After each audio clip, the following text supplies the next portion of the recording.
যোৰহাটত কংগ্ৰেছৰ জয় হোৱা নাই, জয় হৈছে গৌৰৱ গগৈৰ। যোৰহাট যিটো লোকসভা যি নিৰ্বাচন হৈ গ'ল, যোৰহাট লোকসভা নিৰ্বাচনত মোৰ অনুভৱ যে এই নিৰ্বাচনত কংগ্ৰেছ দলে জয়যুক্ত হোৱা নাই। এই নিৰ্বাচনত জয়যুক্ত হৈছে গৌৰৱ গগৈ। পুৱা মোদীৰ ফটোত ধূপ জ্বলাই অহা মানুহেও গৌৰৱ গগৈক ভোট দিছে। ৰাতিপুৱা ঘৰত মোদী ডাঙৰীয়াক তেওঁৰ ফটোত শুভেচ্ছা জনাই আশীৰ্বাদ জনাই আহি গৌৰৱ গগৈক ভোট দিয়া বুলি মোক জনাইছে। এই মন্তব্য মন্ত্ৰী ৰঞ্জিত দাসৰ। লোকসভা নিৰ্বাচনত বিজেপি প্ৰাৰ্থী তপন গগৈৰ শোচনীয় পৰাজয়ক লৈ মন্ত্ৰী ৰঞ্জিত দাসৰ প্ৰতিক্ৰিয়া। যোৰহাটত কংগ্ৰেছৰ জয় হোৱা নাই, জয় হৈছে গৌৰৱ গগৈ।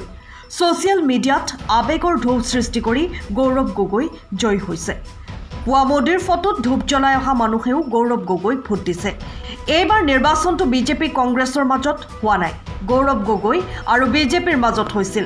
মৰিয়নিত বিজেপিৰ সাংগঠনিক স্থিতি শক্তিশালী হৈ আছে বুলি কয় মন্ত্ৰী ৰঞ্জিত দাসে। উল্লেখ্য যে মন্ত্ৰী ৰঞ্জিত দাস আজি মৰিয়নিত উপস্থিত হৈ দলীয় কৰ্মীসকলৰ লগত শেহতীয়া লোকসভা নিৰ্বাচনৰ সন্দৰ্ভত পৰ্যালোচনা কৰে। তিতাবৰলৈ যাম, য'ত আমাৰ বুথত কিয়নো বেয়া হৈছে খবৰ লোৱাৰ কাৰণে। গতিকে আমাৰ মৰিয়নি যি টাউন কমিটিৰ অন্তৰ্গত 21টা বুথৰ ভিতৰত আমি 20টা বুথতে আমি জয়লাভ কৰিছোঁ, যাৰ কাৰণে মৰিয়নি টাউনৰ অন্তৰ্গত সমূহ ৰাইজকে মই আন্তৰিক ধন্যবাদ জনাইছোঁ। আৰু এইটো মই যিটো দেখিছোঁ যে আমাৰ যোৰহাট যিটো লোকসভা যি নিৰ্বাচন হৈ গ'ল, যোৰহাট লোকসভা নিৰ্বাচনত মোৰ অনুভৱ যে এই নিৰ্বাচনত কংগ্ৰেছ দলে জয়যুক্ত হোৱা নাই। এই নিৰ্বাচনত জয়যুক্ত হৈছে গৌৰৱ গগৈ জয়যুক্ত হৈছিল। আৰু গৌৰৱ গগৈ ডাঙৰীয়া নিৰ্বাচনৰ প্ৰাকখনতে ছ'চিয়েল মিডিয়াৰ জৰিয়তে হওক বা বিভিন্ন ধৰণৰ আৱেগ সৃষ্টি কৰি তেখেতে জয়লাভ কৰিবলৈ সক্ষম হৈছে।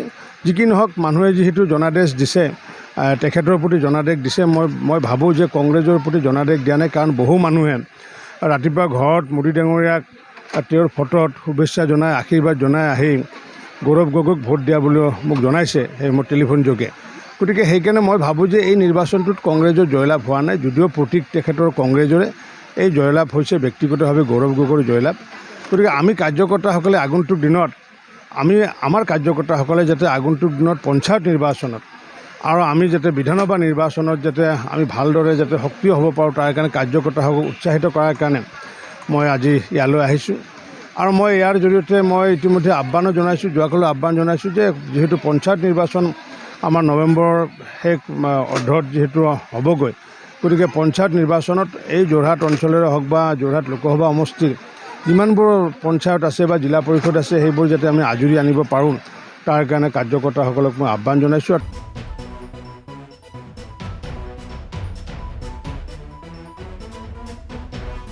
Bureau report, time of Assam. সময়ৰ খবৰ সময়ত পাবলৈ ফ'ল' কৰক টাইম অফ আছাম।